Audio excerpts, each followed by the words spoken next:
Gloria al Señor, mis amados hermanos.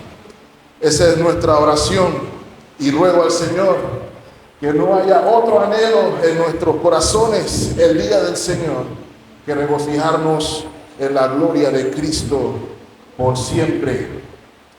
Mis amados hermanos, rogamos por su gracia que el Señor conceda salvación por su palabra. Rogamos que el Señor conceda un entendimiento mayor y más profundo de la gracia de Dios que encontramos en unión con Cristo. Y como siempre pedimos que sus labios, mis labios falibles, no sean impedimento alguno para su palabra infalible. En Cristo Jesús lo pido. Amén. Mis amados, como pudieron haber observado en la lectura bíblica de esta mañana, nos disponemos a iniciar una nueva serie. Es un gozo estar el pueblo del Señor reunido el día del Señor para encontrar reposo y descanso en Él. Es un gusto ver a quienes teníamos días sin ver, aquellos que aquejados por problemas de salud están progresando también. El Señor es bueno en medio de su pueblo. La nueva serie que vamos a iniciar está en el libro de Colosenses, la epístola a los Colosenses. Y mis amados hermanos, la serie la vamos a titular Completos en Cristo. Como ya muchos de ustedes sabrán, esto es una carta, esto es una epístola, la cual el Espíritu Santo no está restringiendo al contexto de los colosenses solamente, sino que por la gracia de Dios y desde la perspectiva de los colosenses expande su instrucción a la iglesia local, a la iglesia visible, no solamente en Colón, sino en el mundo entero. Y como una epístola tiene su estructura, tiene su manera de organizarse para que nosotros podamos entender lo que el apóstol está tratando de transmitir. Comienza con un saludo, como todas las misivas. Hay una porción de acción de gracias, que es nuestra porción bíblica, lo vemos a partir del versículo 3 hasta el versículo 8. Hay oración, que también vemos en el versículo 3 y en el versículo, no solamente en el versículo 8, sino desde el versículo 9 hasta el 14. Hay un cuerpo de la carta que contiene lo más pesado, diríamos, ¿no? La idea a transmitir o la situación a responder por parte del autor y obviamente salutaciones finales y despedida, que es lo que vemos por allá, por el capítulo 4. Ahora, hermanos, en la mañana de hoy nos vamos a enfocar en la introducción. Y la introducción nos va a revelar la realidad espiritual de la iglesia en Colosas. Y lo va a hacer de una manera que nos permite a nosotros ahora aplicarla a nuestra realidad espiritual, aquí en Colón o donde sea que el Señor nos tenga.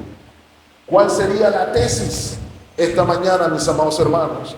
Que el creyente, por la fe, está unido a Cristo y por la cual vive satisfecho para la gloria de Dios. Esa es la idea que consideramos la introducción del texto nos permite ver. Muchas gracias, hermano. Hemos titulado el mensaje de esta mañana Santos y fieles en Cristo. Santos y fieles en Cristo. Y quisiera que observáramos tres cosas en el desarrollo del pasaje. La primera, vamos a ver la identidad en Cristo. En segunda instancia, vamos a ver la esperanza en Cristo. Y en tercera instancia, vamos a ver su propósito o el propósito que hay en Cristo.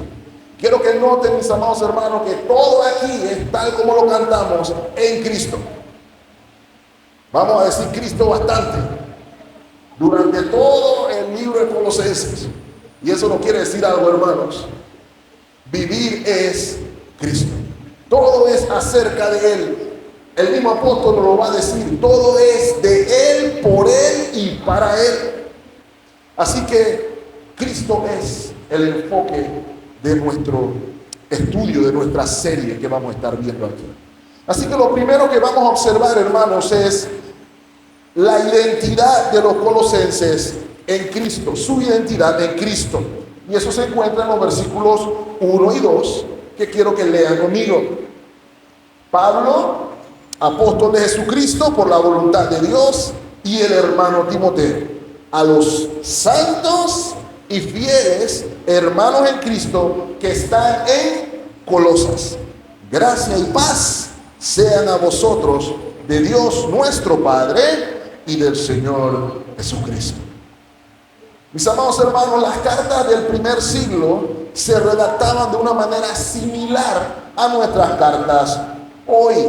Había un remitente, había un destinatario, pero mis amados hermanos, al tener cierta familiaridad con lo que es una carta, usted y yo podemos tender a decir, bueno, saludo, destinatario, vamos al meollo del asunto, y probablemente nos sintamos tentados a irnos directamente al versículo 3. Algunos se van todavía hasta el versículo 15, porque pareciera que no es importante lo que se está mencionando aquí.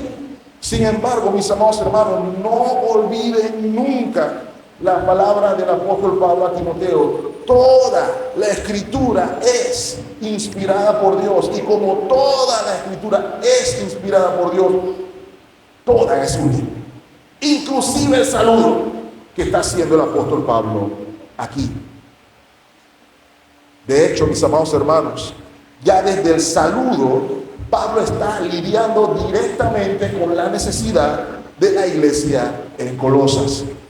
Ahora, no hay disputa alguna, Pablo es el autor de la carta, pero una curiosidad interesante es que Pablo nunca estuvo en Colosas.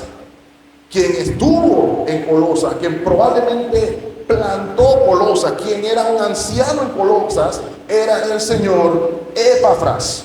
Epafras, quien probablemente se convierte durante el tercer viaje misionero de Pablo, que si recuerdan en nuestro estudio de Hechos, se dio en la región de Asia Menor, en Éfeso particularmente, y luego de un incidente violento que se suscitó, los creyentes se comenzaron a reunir en la casa de alguien llamado Tirano, y es probable que allí nuestro amigo Epafras haya encontrado el evangelio y haya llevado lo que encontró a Colosas.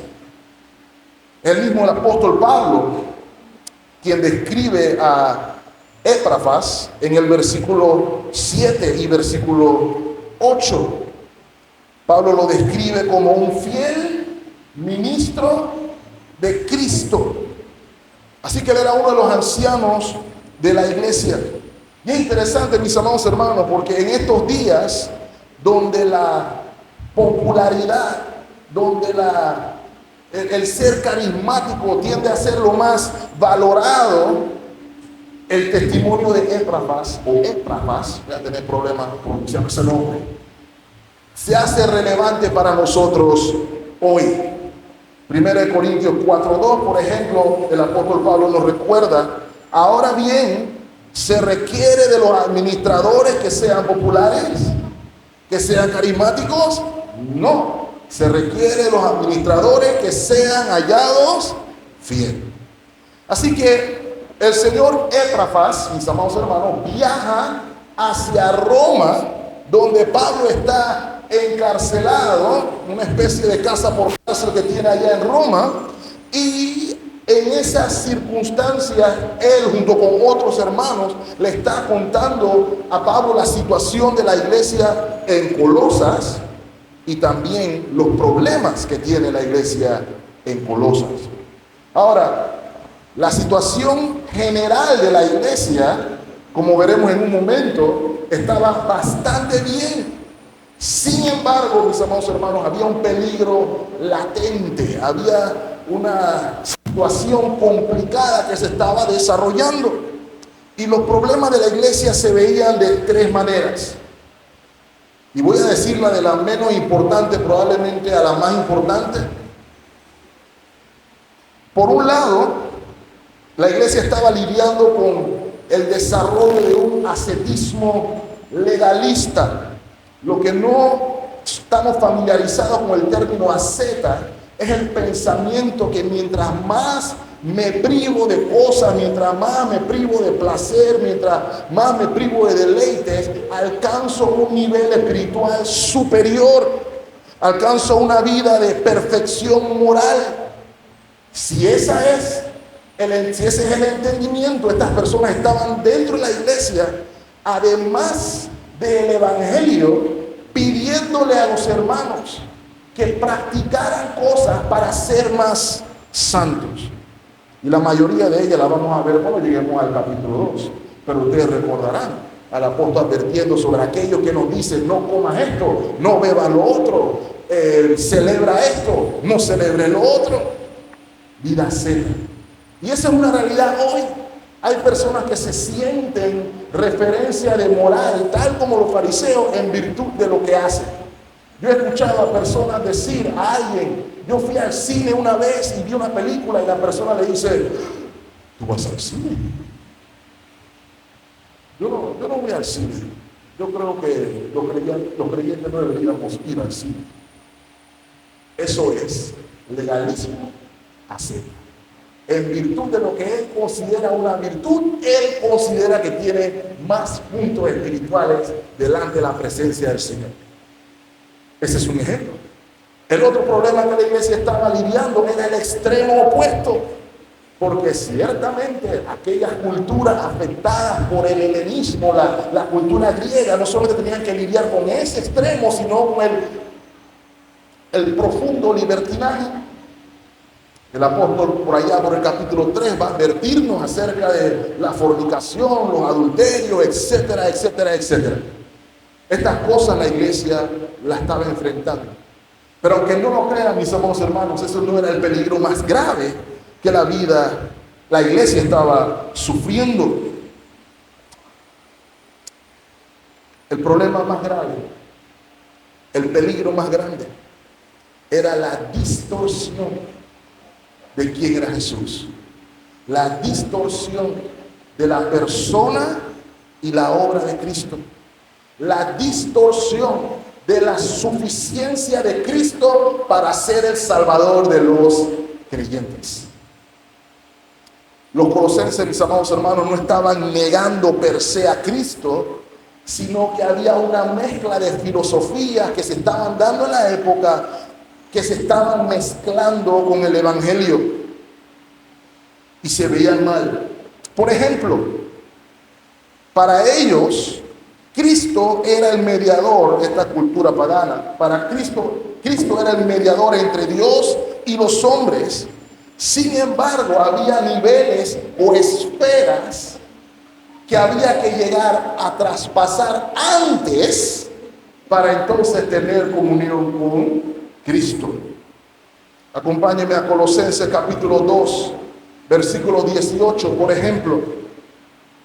Dice el apóstol: nadie los prive de su galardón, de su recompensa, afectando la humildad, o aquí es referencia a la vida asceta, y note, y culto a los ángeles, entremetiéndose en lo que no ha visto, vanamente hinchado. ¿Por qué cosa, mi amado hermano? Por su propia mente carnal. Ellos decían que estaban adorando a Cristo, pero faltaban cosas. Cristo era útil para ser salvo, pero para llegar a Cristo había que pasar por otra serie de mediadores adicionales, entre los cuales se encontraban figuras angélicas. Y mis amados hermanos, quiero aclarar desde aquí que la respuesta a todo esto, la respuesta a todo el problema que había en Colosas era Cristo y solo Cristo. Pablo le está diciendo a la iglesia, ya ustedes están completos en Cristo. Les dice más, la vida cristiana se puede vivir en plenitud porque estamos en unión con Cristo. Y que el Evangelio moldea, dirige, informa la manera en que usted y yo vemos el mundo, vemos nuestra relación con Dios, inclusive vemos nuestra relación con el prójimo. Y no se necesita, mi amado hermano, nada más. Cristo es suficiente. Así que ya el apóstol Pablo desde el saludo está lidiando con este problema. Si se dan cuenta, pueden ver cómo el saludo solamente derrama a Cristo por todos lados. Pablo, apóstol de Jesucristo, a los santos y fieles hermanos en Cristo, gracia y paz de Dios y de nuestro Señor Jesucristo, Cristo y solo Cristo. Ahora, hermanos, habiendo dicho eso, hay dos cosas que quiero que observen en los versículos 1 y 2. Lo primero es la autoridad apostólica por la que Pablo está hablando. Y manténganse ahí conmigo porque este punto es importante. El que Pablo escribiera ahí, Pablo, apóstol de Jesucristo, no es un saludo arrogante, ni mucho menos de afirmación para que la iglesia se sienta en el sentido de que el doctor Pablo está escribiendo, como muchas veces a nosotros nos gusta poner nuestros títulos y nuestras cosas en la comunicación, así el doctor tal, el ingeniero tal y todo este tipo de cosas. Pablo no está haciendo promoción personal, pero si recuerdan que se está lidiando con un problema de falsos profetas que están trayendo falsa enseñanza a la iglesia, Pablo está diciendo, aguántense un momentito, esos falsos maestros que le están hablando, ninguno es apóstol de Jesucristo. Lo que el apóstol Pablo está haciendo aquí es una afirmación para la iglesia de la verdad que ellos ya creen. Pablo está estableciendo diferencias. Pablo era apóstol de Jesucristo, no porque él se autoproclamó apóstol como se hace hoy, sino porque Cristo lo proclamó apóstol. Mis amados hermanos, cuando alguien en el primer siglo era llamado apóstol, eso era un término autoritativo, ese era un término que tenía mucho peso, igual que los profetas del Antiguo Testamento, porque se entendía que el profeta o el apóstol, ese era sinónimo de hablar de parte de Dios. Por eso los profetas decían, así dice Elías, no, así dice Jeremías, no, así dice Jehová. Lo que un profeta decía, lo que un apóstol en el primer siglo decía, era sinónimo de palabra de Dios. En el caso del Nuevo Testamento, los apóstoles cumplen una labor fundacional para la iglesia, la cual serían el fundamento donde Cristo es la roca principal. Ese es el punto que quisiera que observen aquí, mis amados hermanos. No solamente quisiera que observaran la diferencia al Pablo decirse apóstol de Jesucristo, sino que él también incluye a Epafras como ministro fiel para hacer la distinción que se está diciendo o se está enseñando lo que se está enseñando bajo la autoridad absoluta de la palabra de Dios. Colosenses 1:7, como lo habéis aprendido de Epafras, nuestro consiervo amado, que es un fiel ministro de Cristo para ustedes. ¿Ministro de quién? ¿De Epafras? ¿De Pablo? No, de Cristo. Versículo 8, quien también nos ha declarado de su amor en el Espíritu. Ahora, mis amados hermanos, ¿cuál es la aplicación de eso para nosotros hoy? No se está refiriendo aquí a la autoridad de los apóstoles modernos, tampoco se está refiriendo a la autoridad del pastor siquiera. El punto aquí a comprender es que la autoridad normativa de la vida del creyente es sola y únicamente la inspirada, suficiente e inerrante palabra de Dios. No es el individuo, es el mensaje que proclama el individuo.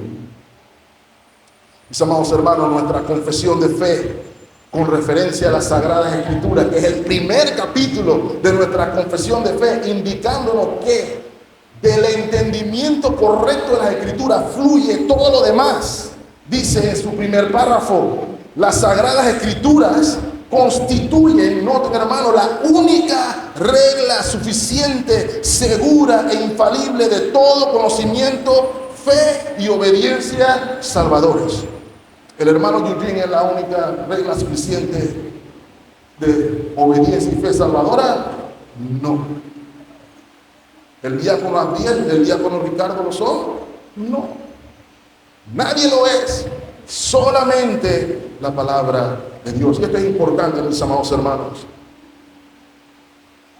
Salmo 119, 105 nos enseña: lámpara es a mis pies tu palabra y lumbrera a mi camino.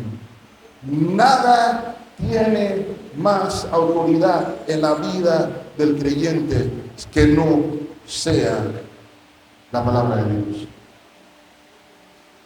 Mis amados hermanos, la fidelidad del ministro radica en la proclamación fiel de la autoritativa palabra de Cristo, que es la cabeza de la iglesia. Si es un ministro de Cristo, su palabra es glorificando a Cristo. Esa es la idea a observar aquí. Cristo es la cabeza de la iglesia. Y eso es lo que Pablo está diciendo ahí con ese saludo, nada más diciendo: Pablo, apóstol de Jesucristo, por la voluntad de Dios. Lo segundo, que es lo más relevante desde mi perspectiva, hermano, para la iglesia en Colosas, es que el apóstol está revelando la identidad de la iglesia. Y está diciéndole a la iglesia que su identidad está en Cristo. En el saludo, al referirse a los destinatarios, Pablo quiere afianzar una realidad en sus corazones. Piénselo conmigo un momento. Pablo pudo haber dicho: Pablo, apóstol de Jesucristo por la voluntad de Dios, a la iglesia de Colosas. No queda mal, ¿cierto? Pablo pudo haber dicho: apóstol de Jesucristo a los hermanos en Colosas. Tampoco queda mal. Gramaticalmente correcto, sin ningún problema. Pero Pablo dice otra cosa, él quiere afianzar otra cosa en sus corazones. Y él dice: a los santos y fieles hermanos en Cristo que están en Colosas. Lo cual revela tres cosas que la iglesia tiene que estar conscientes. La iglesia tiene que estar consciente de su identidad. La iglesia tiene que estar consciente de la comunión que tiene. Y en tercer lugar, la iglesia tiene que estar consciente de la bendición que tienen todo en Cristo. Santos y fieles es el nombre que les da. Y hay una sola idea que se está transmitiendo allí, mis amados hermanos. Y algo que usted y yo debemos aprender a abrazar y vivir. Nuestra identidad es el resultado de nuestra unión con Cristo. ¿Y cuál es el punto? Que por su gracia hemos sido separados, sacados de una condición previa, en una condición en la que estábamos en tinieblas, y hemos sido trasladados a una nueva condición. Eso es lo que significa ser hecho santo. El mismo apóstol lo explica en el versículo 13 de nuestro texto, el cual nos ha librado de la situación previa de la potestad de las tinieblas y nos ha trasladado a una nueva situación, ¿cierto? Al reino de su amado Hijo. Eso es lo que significa ser hecho santo, consagrado a Dios, ciudadano del reino. Y la fidelidad que se menciona ahí está ligada a la misma idea. La fidelidad indica o apunta, señala un estilo de vida que es consecuente con mi identidad.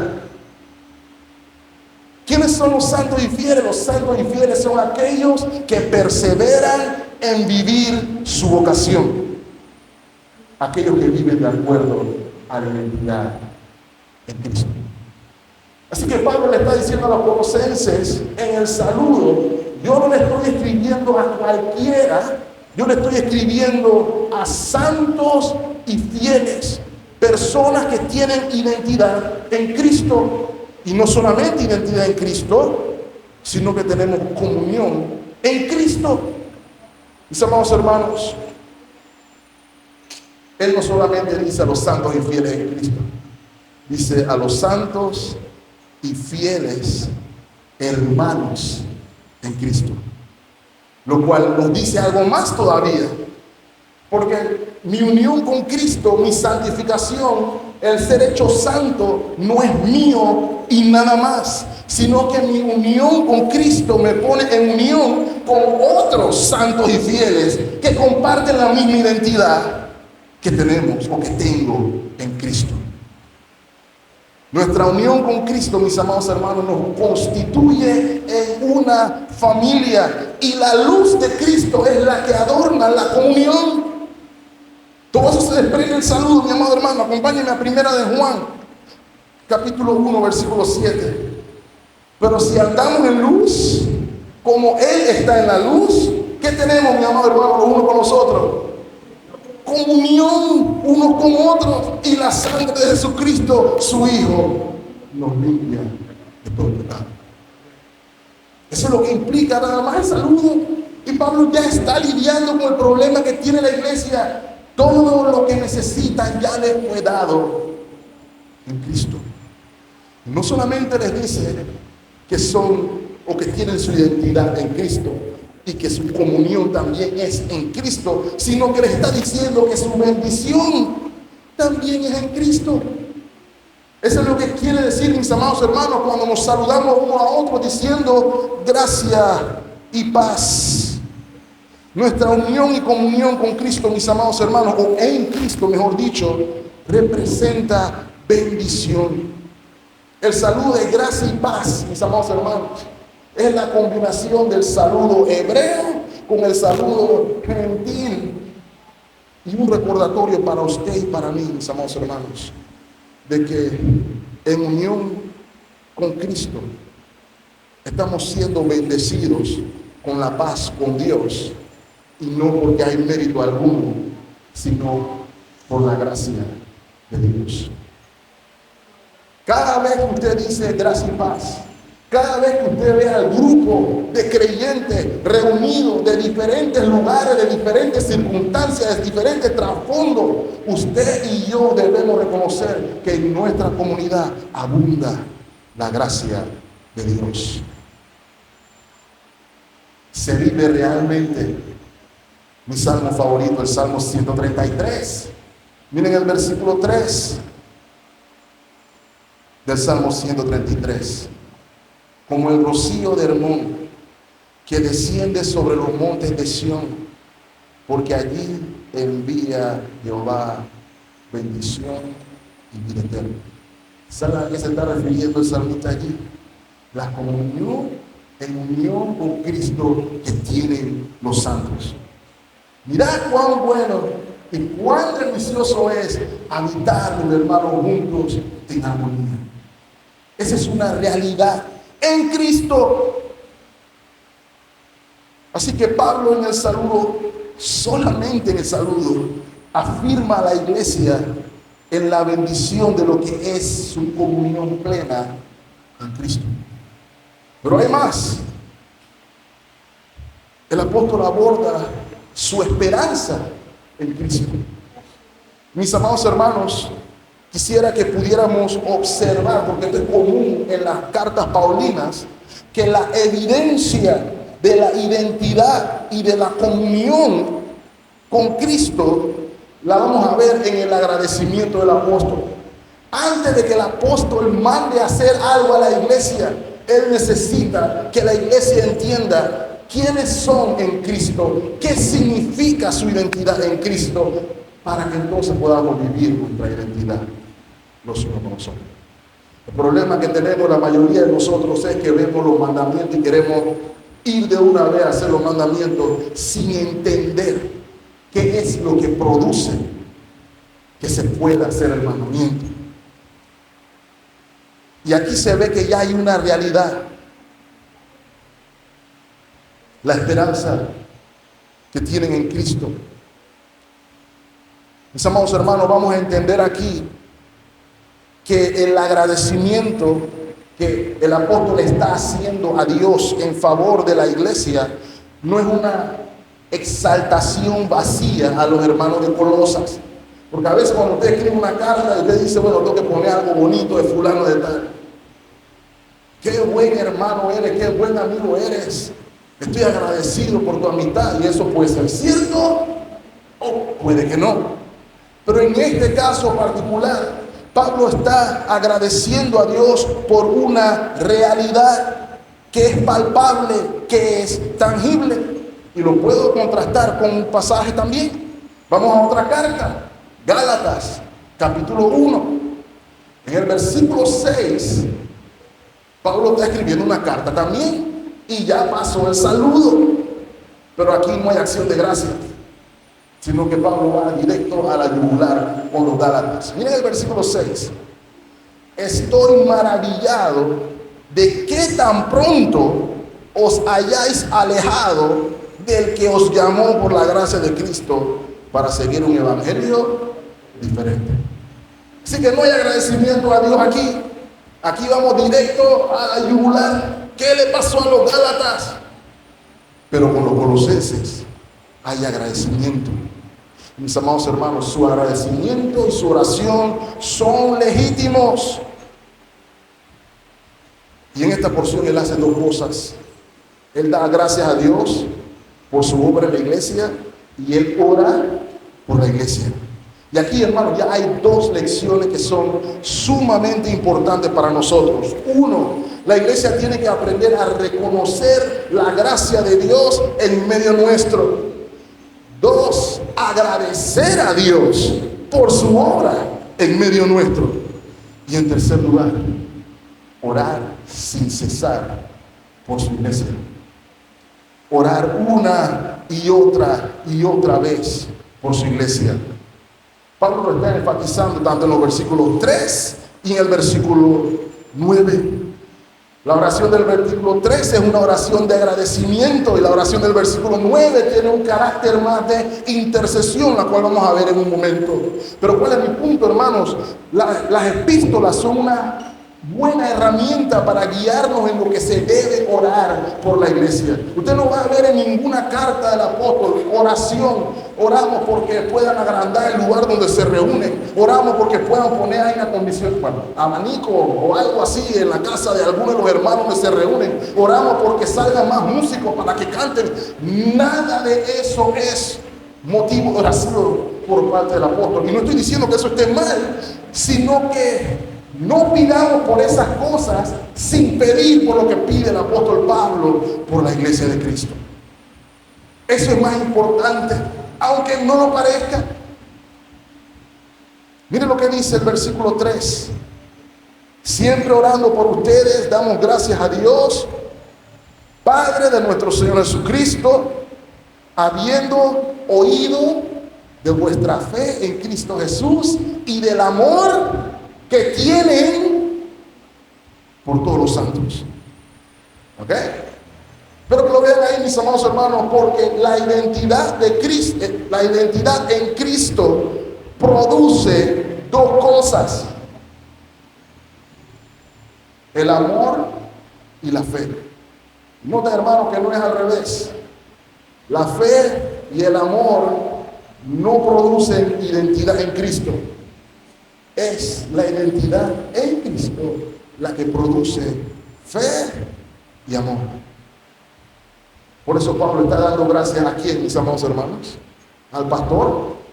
Gracias doy a Epafras porque ha sido causante de que la iglesia tenga fe y amor. No, gracias a Dios por su fe en Cristo, mis amados hermanos. Mis amados hermanos, aquí vemos a Pablo dando gracias a Dios porque los hermanos están perseverando en la fe. Y esto nos permite entender, mis amados hermanos, que la fe salvadora no es pasiva, no es algo de boca nada más, sino que es activa, real, tangible, se puede ver y palpar en medio de la iglesia. Si Pablo estuviera aquí sentado hoy, si Éfrafas estuviera aquí sentado hoy, tendría que poder decir lo mismo, porque la fe se ve, se vive por la manera en que obramos. Eso es lo que se nos está enseñando aquí, mis amados hermanos. Por eso Pablo está dando gracias, porque la fe se ve en acción. No solamente se ve en acción, sino que se está perseverando en lo mismo. Santiago capítulo 2, versículo 18, nos recuerda siempre. Alguno dirá, tú tienes fe, dice Santiago, y yo tengo obras. Dice Santiago, muéstrame tu fe sin tus obras, y yo te mostraré mi fe. ¿Por qué cosa, mis amados hermanos? Por mis obras. La fe se vive, es tangible y palpable. Mis amados hermanos, los hermanos de Colosas estaban en virtud de su fe en Cristo para salvación, perseverando y creciendo en esa fe. ¿Cómo se persevera en fe, mis amados hermanos? Creciendo en obediencia. Por ejemplo, miren lo que dice Juan 15:14. Dice el Señor, vosotros sois mis amigos si hacéis lo que yo os mando. Juan 14:15, si me amáis, guardad mi mandamiento. La fe obedece. Cristo, mis amados hermanos, es el objeto de su fe. Así que todo lo que Cristo quiere como objeto de mi fe, eso es lo que va a tener. Eso es lo que hace la gracia salvadora. Eso es lo que hace la fe salvadora en el creyente. Y lo segundo, el amor. Y nota, mis amados hermanos, amor por todos los santos. Lo que quiero mostrar aquí, mis amados hermanos, es que el amor fluye de la nueva identidad que tenemos en unión con Cristo. Alguien lo puso de esta manera: Cristo es el objeto de su fe y la iglesia es el objeto de su amor. En cada creyente. Primera de Juan capítulo 3 versículo 14. Miren la palabra fuerte de Primera de Juan. Nosotros sabemos que hemos pasado de muerte a vida, o en otras palabras, nosotros sabemos que tenemos fe salvadora en que amamos a los hermanos. Voy a repetir eso, hermano. Nosotros sabemos que hemos pasado de muerte a vida en que amamos a los hermanos. Y sigue diciendo Juan, el que no ama a su hermano permanece en, y es evidente porque es evidencia de fe salvadora. La fe salvadora, mis amados hermanos, está acompañada de manera inquebrantable por el amor. Gálatas capítulo 5 versículo 6. Porque en Cristo Jesús, dice el apóstol, ni la circuncisión vale algo, ni la incircuncisión vale algo, sino la fe que obra por el amor. El problema que estaban teniendo en Colosas es que la falsa doctrina que se estaban metiendo, estaban tratando de poner el énfasis o el valor en lo que no lo tiene, en la circuncisión, la incircuncisión, en que si celebro la luna nueva, en que si celebro la luna vieja, en que celebro las primicias, o si hago lo otro, obviando lo que sí tiene valor, la fe que obra por el amor. Mis amados hermanos, los creyentes aman la iglesia. Voy a decir algo más. No se puede amar la iglesia invisible sin amar la iglesia visible. Porque sucede en nuestros días que hay gente, yo no necesito la comunión corporativa, yo en mi casa con mi Biblia, yo estoy aquí sentado esperando hasta que venga Cristo. Yo leo mi Biblia, pongo mi sermón en YouTube del pastor Miguel Núñez, de su Michelén o todo lo demás. Yo estoy bien así porque yo amo a Cristo y su obra. Mis amados hermanos, solamente se es parte de la iglesia invisible si se es parte de la iglesia visible.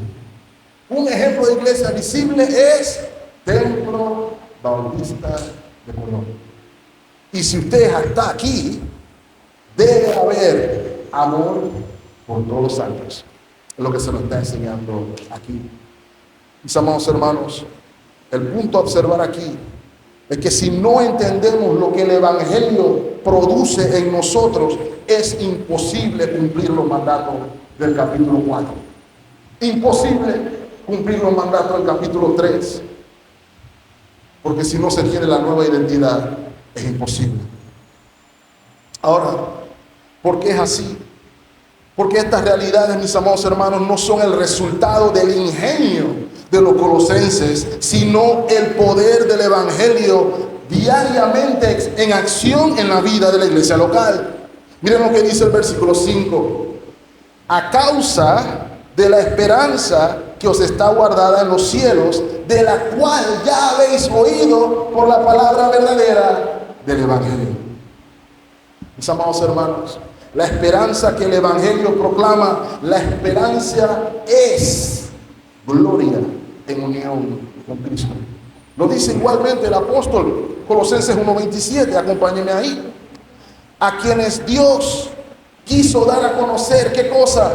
Las riquezas de la gloria de este misterio entre los gentiles. ¿Y cuál es la esperanza de gloria entre los gentiles? Casa nueva, carro nuevo, una esposa, hijos, cualquier cosa, un trabajo. No, Cristo en ustedes, la esperanza de gloria. Es Cristo mi esperanza. Es Cristo mi anhelo. Mire lo que le dice Pablo a Tito, capítulo 2, versículo 13. Aguardando la esperanza bienaventurada y la manifestación gloriosa de nuestro gran Dios y Salvador Jesucristo. ¿Cuál es el punto aquí a observar, mis amados hermanos? Mi esperanza de la gloria en Cristo estimula mi fe y estimula mi amor por los hermanos. Eso es lo que está diciendo aquí el apóstol Pablo. De modo que no puedo estimular la fe, no puedo estimular el amor si no tengo la esperanza gloriosa que es en el Evangelio precioso de nuestro Señor Jesucristo. Mis amados hermanos, yo lo voy a repetir hasta el día que me muera. El Evangelio no es un mero asunto estático del que hablamos el día que yo creí. El Evangelio es el todo de la iglesia. Es el alfa y el omega de la iglesia. Es el combustible que mueve a la iglesia. Es algo dinámico, activo, que tiene que crecer en medio nuestro. No es algo que nos pueda aburrir, porque si nos aburre el Evangelio, mis amados hermanos, es que no lo hemos entendido. Usted y yo estamos llamados a explorar la longitud, la profundidad, la altura, la anchura del amor de Dios en Cristo Jesús. Tenemos lo que nos resta aquí y toda la eternidad para hacer eso, mis amados hermanos. Porque Dios es infinito y su amor es infinito y su gloria es infinita y su gracia es infinita y su misericordia es infinita. ¿Cómo es posible que eso sea aburrido para nosotros? El problema que tenemos en mucho de nuestro contexto es que nos hemos aburrido del Evangelio y queremos hablar de otras cosas. Pero el Evangelio es lo que transforma. El Evangelio es lo que libera. El Evangelio es lo que salva. Nada más. Así que, mis amados hermanos, Pablo no solamente ora en acción de gracias por la obra de Dios en medio de los colosenses, sino que ora también de manera intercesoria para que los hermanos puedan comprender cuál es su propósito en Cristo. Mi identidad en Cristo es lo que nos está diciendo el apóstol aquí. no es algo subjetivo o arbitrario. Hemos sido santificados con un propósito. No hemos sido trasladados al reino de nuestro Hijo para nada, sino que hay un propósito. Se busca algo con eso.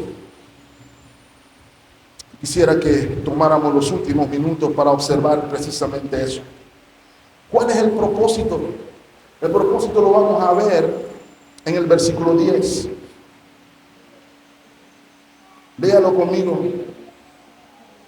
Que andéis como es digno del Señor, agradándole en todo, llevando fruto en toda buena obra y creciendo en el conocimiento de Dios.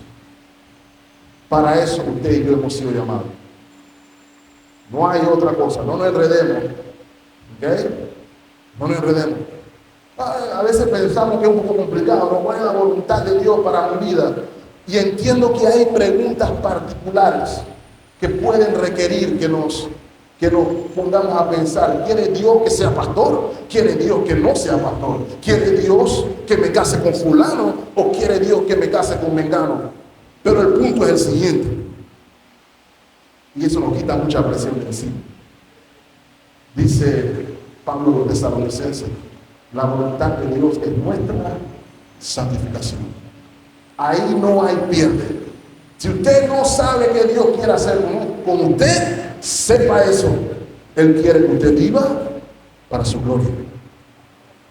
En otras palabras, Dios quiere que usted viva conforme a su identidad en Cristo.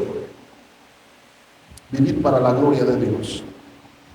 Mis amados hermanos, con ese propósito en mente es que el apóstol está orando. Y yo personalmente lo meditaba mientras estaba estudiando, mis amados hermanos, que esa sea nuestra oración por la iglesia. No solamente por esta iglesia, sino por nuestras iglesias hermanas. Igual que la oración de Pablo, la cual vemos en el versículo 9. Por lo cual, también nosotros, desde el día que lo oímos, note, no cesamos de orar por ustedes y de pedir que sean llenos del conocimiento de su voluntad en toda sabiduría e inteligencia espiritual. ¿Lo ves aquí? ¿Cuál es la petición? Señor, llénanos del conocimiento de tu voluntad en toda sabiduría e inteligencia espiritual. Y lo primero que tenemos que darnos cuenta entonces es que ese conocimiento y esa sabiduría la da nada más Dios. No viene de nadie, no viene de ningún iluminado, solamente la da Dios. Proverbios capítulo 2, versículo 6 nos enseña, porque Jehová da la sabiduría y de su boca viene el conocimiento y la inteligencia. Entonces, mis amados hermanos, si a alguno le falta sabiduría, ¿qué dice la Escritura? Pida al Señor y el Señor no le va. Esa es una oración que el Señor no dice no. Hay varias que dicen no y muchas veces nos enfocamos demasiado en las oraciones que la respuesta es no. Deberíamos enfocarnos un poquito más en las oraciones que tienen respuesta garantizada. Señor, hazme más santo. ¿Cuál es la respuesta a esa oración? ¿Sí o no? Sí. Señor, yo quiero un Audi Q7. Esa respuesta es sí o no. Puede ser. O no. En mi caso es no. ¿Ok? ¿Ven lo que quiero decir, hermano? Señor, dame más sabiduría. El Señor va a decir, bueno, no sé si darte más sabiduría, porque la respuesta es siempre sí. Pidamos sabiduría al Señor. Es lo que nos está recordando el apóstol aquí. El hermano Joel oró por nuestro gobernante. ¿Y qué pidió por nuestro gobernante? Señor, concede sabiduría. ¿Qué deberíamos estar orando por los líderes de esta iglesia? Sabiduría. ¿Qué deberíamos estar orando por cada comité, departamento de esta iglesia? Señor, concede sabiduría. Menos yo, más tú. La idea aquí, mis amados hermanos, es que los colosenses se distanciaran de lo que es un falso conocimiento. que era lo que se estaba metiendo en la iglesia, hermano. Y hay algo que quiero que noten para que identifiquen cuando se está lidiando con un falso profeta o un falso maestro. Primero, los falsos maestros tienden a hablar de un conocimiento que solamente ellos tienen. Cuidado cuando alguien le dice: tengo palabra fresca para ti, tengo palabra nueva para ti. Hermano, no hay nada nuevo, todo está aquí ya. ¿Ok? Cuando alguien está diciendo que él tiene un conocimiento que en 2000 años de historia nadie sabía, alerta, hermano, falso maestro. Eso es lo primero. Yo tengo este conocimiento, y por lo general ese conocimiento termina en actividades superficiales. Se enfocan en lo externo y no en lo interno. Ya lo mencioné, en el caso de los colosenses es: no comas esto. Si comes puerco no vas a poder ver la gloria de Dios. Ese tipo de actividades. Y hoy pasa lo mismo. Hay congregaciones que usted va, y si la hermana tiene un rímel aquí y el pastor la está mirando mal, si se vistió de una manera, si habló de una manera, y bueno, repito, no estoy diciendo que se tiene que vestir como sea, pero el punto es que el enfoque es lo externo. Regla, carga, no comas, no veas, no toques. Y la persona de repente no come, no ve, pero no está viviendo a Cristo. Y si no está viviendo a Cristo, no sirve de nada. En nuestro caso, el activismo tiene que servir más. Ponte más ocupado, haz más cosas, abre más ministerio, ponte ocupado. Pero si estar ocupado no representa mayor comunión con Cristo, no sirve de nada. Fuimos salvos para glorificar a Dios y disfrutar de Él para siempre.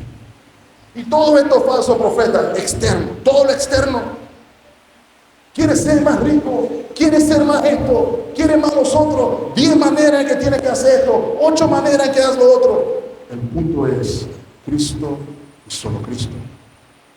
Otros ponen más cargas en lugar de darnos la libertad de acercarnos a Cristo. Se vuelve un problema. ¿Ustedes saben cuántas reglas había en el sistema judío? Había más de 600 y pico de letras, de reglas que había que cumplir al pie de la letra. Si no la cumples, no tienes comunión con Dios. Mi amado hermano, Dios quiere que la iglesia tenga un pleno conocimiento de la voluntad de Dios, que ya ha sido revelada en Cristo. Segunda de Pedro, capítulo 1, versículo 3. Miren lo que dice el apóstol, mi amado hermano. Como todas las cosas, voy a repetir eso, como todas las cosas, no algunas. ¿Me entiende, hermano? No algunas. Todas las cosas que pertenecen a la vida y a la piedad nos han sido dadas. No que nos van a ser dadas, nos han sido dadas por su divino poder, mediante el conocimiento de aquel que nos llamó por su gloria y excelencia. Los falsos maestros en Colosas decían a los creyentes: te falta más. Necesitas hacer algo más para llegar a Dios. Necesitas algo más para ganar puntos. Y Pablo le está recordando: ya lo tienes todo en Cristo. Él es suficiente. Lo que Pablo nos está recordando es que ese conocimiento tiene que ser asimilado por usted y por mí. Y él ora eso también. Porque algunos sabemos eso, pero vivimos como si no. Algunos tenemos el manual de norma y vida como creyentes y estamos buscando consejos en el mundo. ¿Qué dice la doctora Polo? ¿Qué dice fulano de tal? No sé si la doctora Polo está al aire todavía, pero eso es lo que yo me acuerdo. O ahora están de moda los influencers. Cualquiera prende una cámara y comienza a decirle a todo el mundo cómo se tiene que vivir. Mi amado hermano, permítame recordarle, todo lo necesario para vivir la vida que le agrada a Dios ya le fue dado en Cristo. Viva lo que ya le fue dado. Oremos porque el Señor nos dé la inteligencia espiritual. Y cuando hablamos de la inteligencia espiritual y la sabiduría, no es intelectualismo, no es recitar todo versículo, es pasar ese conocimiento por la guianza del Espíritu Santo a una realidad en mi vida. Ser guiado por el Espíritu Santo, buscar el rostro del Señor en oración y acción de gracias. Él nos muestra su voluntad. La oración del apóstol Pablo es que podamos vivir al conocer la voluntad de Dios, iluminado por su palabra y guiado por su Santo Espíritu. Esa es nuestra vocación, mi amado hermano. Permíteme citar, por ejemplo, al puritano Thomas Boston. Me pareció llamativo lo que menciona en alguna ocasión. Los herederos del reino, o que los herederos del reino se comporten, conforme a su carácter y dignidad. Vive como quien tiene la fe y la esperanza de este reino glorioso. Que tu conversación esté fijada en el cielo, que tu alma se deleite en comunión con Dios mientras estás en la tierra, pues buscas tu felicidad en la comunión con Él en el cielo. Que tu forma de hablar y tus acciones tengan sabor al cielo y que tu forma de vivir represente al país hacia el que te diriges. Cuando entendemos nuestro propósito, eso es lo que abunda. Nuestro hablar, nuestra esperanza, nuestra anticipación es la gloria.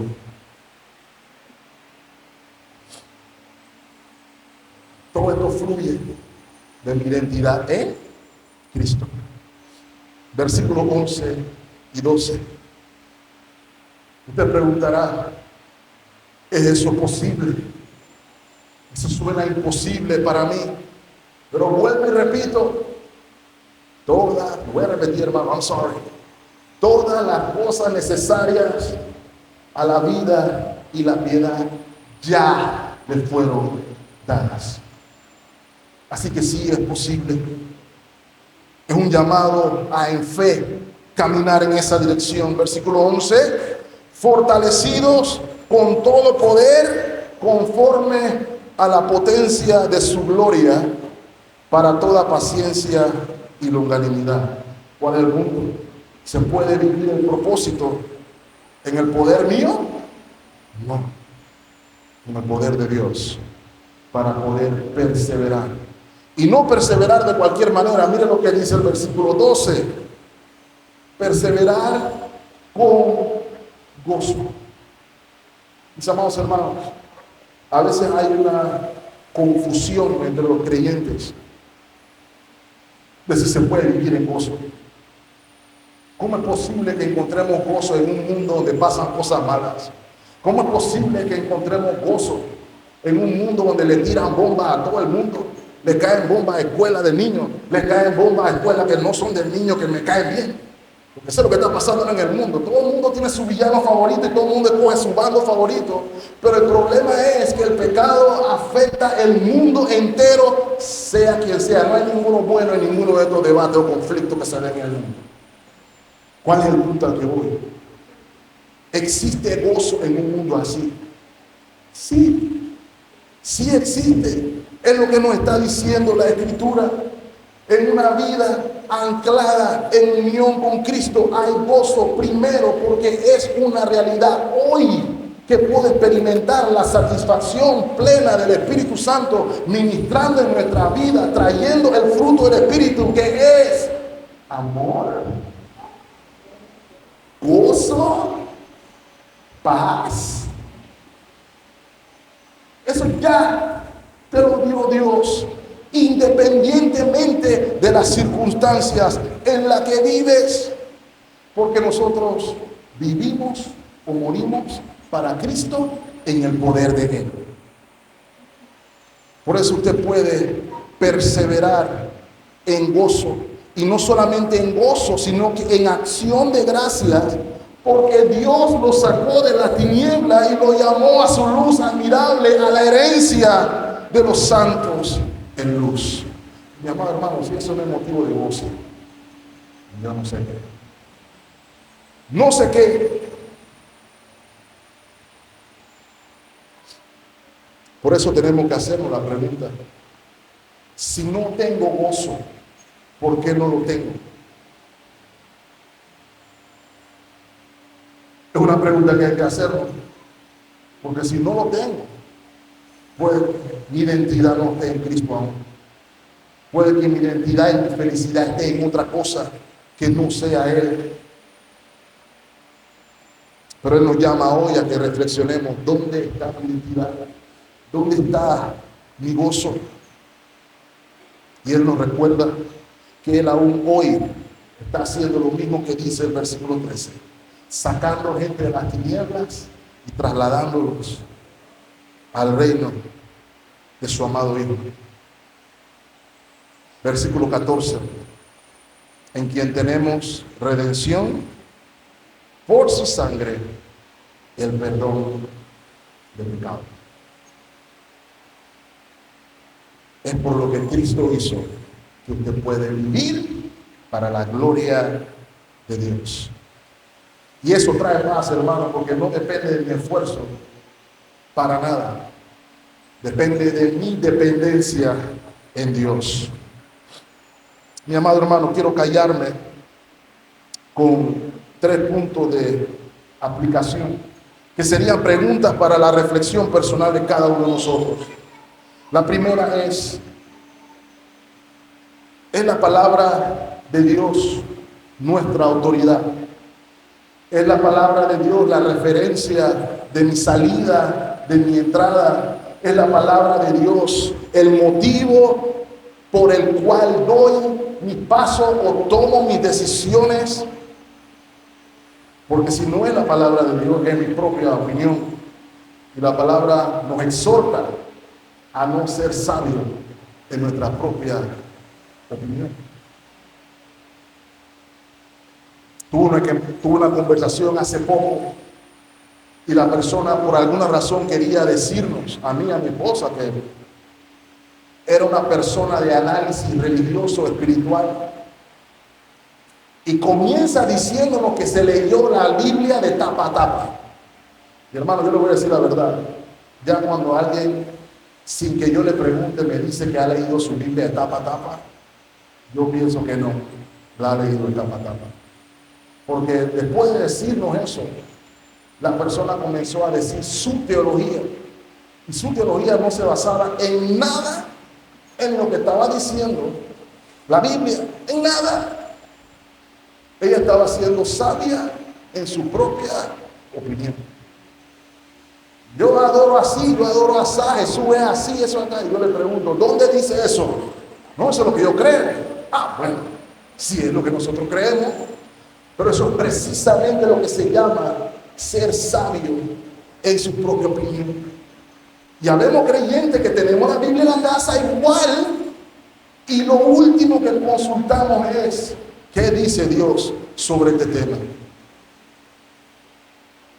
¿Qué dice Dios sobre esta enseñanza que se está dando aquí? Si hiciéramos eso, hermanos, seríamos menos presa de falsos maestros. Y le voy a decir la verdad, hermano, aquí en Colón abundan. Y por lo general son las iglesias que están más llenas. Pero si no, nuestra autoridad estuviera en la palabra de Dios, que es lo que está diciéndole Pablo a los tesalonicenses, los falsos maestros no tienen poder sobre usted. Lo que usted nada más tiene que hacer es la pregunta al falso maestro: ¿dónde dice eso Dios? Se acabó la discusión. 2. Mi amado hermano, ¿dónde está tu identidad? ¿Está tu identidad en Cristo o tu identidad sigue atada al mundo? Porque es una de dos: o somos nueva criatura en unión con Cristo, o seguimos en el pacto de obra con Adán. en unión con Cristo, como ya mencioné, tú eres partícipe de comunión con Dios, de comunión con los santos y de la bendición que solamente Dios otorga en la comunidad de los santos. Disfruta de esa identidad o encuentras deleite en la identidad del mundo. El apóstol Pablo nos llama a que nuestra vida sea escondida en Cristo. En tercer lugar,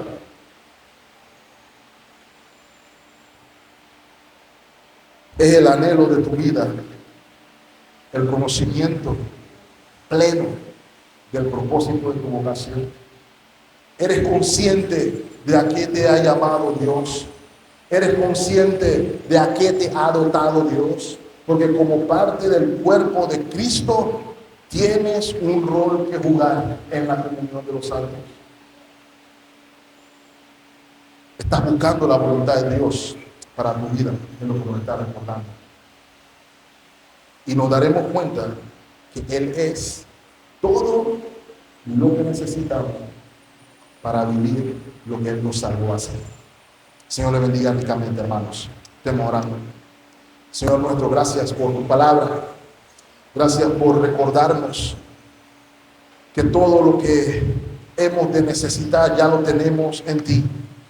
De que aun cuando se encuentre entre nosotros la tentación de desconectarnos, de preocuparnos de que nos está faltando algo, tú nos has recordado en tu palabra de que tú eres suficiente para nosotros. Cristo es nuestra esperanza de gloria. Cristo es nuestra identidad.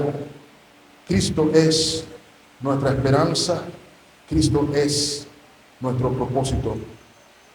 Ayúdanos, Señor, a poder vivir enfocado. Concédenos, conforme a la oración del apóstol Pablo, el conocimiento de tu voluntad para vivir, Señor, conforme a la misma, con toda sabiduría e inteligencia espiritual. Líbranos, Señor, del conocimiento vacío. Llénanos, Señor, del conocimiento que vivifica por el poder del Espíritu Santo. Gracias, Señor, por Cristo, en quien fuimos santificados en unión a Él, separados de las tinieblas o sacados de las tinieblas para disfrutar de la herencia con los santos en luz. Ayúdanos, te rogamos, en nuestra debilidad. En Cristo Jesús pedimos todas estas cosas. Y el pueblo de Dios dice: amén.